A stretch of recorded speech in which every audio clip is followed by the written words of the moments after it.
ಎಲ್ಲರಿಗೂ ನಮಸ್ಕಾರ. ನನ್ನ ಯೂಟ್ಯೂಬ್ ಚಾನಲ್ಗೆ ಸ್ವಾಗತ. ನವರಾತ್ರಿಯ 2ನೇ ದಿನ ಬ್ರಹ್ಮಚಾರಿಣಿ. ಯಾ ದೇವಿ ಸರ್ವಭೂತೇಷು ಮಾ ಬ್ರಹ್ಮಚಾರಿಣಿ ರೂಪೇಣ ಸಮಸ್ಥಿತ ನಮಸ್ತಸ್ಯೈ ನಮಸ್ತಸ್ಯೈ ನಮಸ್ತಸ್ಯೈ ನಮೋ ನಮಃ. ನವರಾತ್ರಿಯ ದ್ವಿತೀಯ ದಿನ ದುರ್ಗೆಯ ದ್ವಿತೀಯ ಸ್ವರೂಪವಾದ ಬ್ರಹ್ಮಚಾರಿಣಿ ದೇವಿಯನ್ನು ಆರಾಧಿಸಲಾಗುತ್ತದೆ.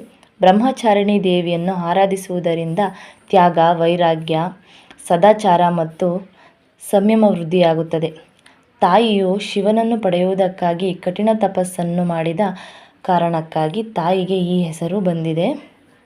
ಬಲಹಸ್ತದಲ್ಲಿ ಜಪಮಾಲೆ ಮತ್ತು ಎಡಹಸ್ತದಲ್ಲಿ ಕಮಂಡಲವಿರುತ್ತದೆ. ಬ್ರಹ್ಮಚಾರಿಣಿ ದೇವಿಯು ಮೊದಲು 1 ವರ್ಷ ಕೇವಲ ಹಣ್ಣನ್ನು ತಿನ್ನುತ್ತಾ, ನಂತರ 100 ವರ್ಷ ಎಲೆಗಳನ್ನು ತಿನ್ನುತ್ತಾ, ನಂತರದ 3000 ವರ್ಷ ಕೇವಲ ಬಿಲ್ವಪತ್ರೆ ಸೇವಿಸುತ್ತಾ, ಕೊನೆಯಲ್ಲಿ ಕೇವಲ ಉಸಿರಾಡುತ್ತಾ ಶಿವನ ತಪಸ್ಸು ಮಾಡಿದರು.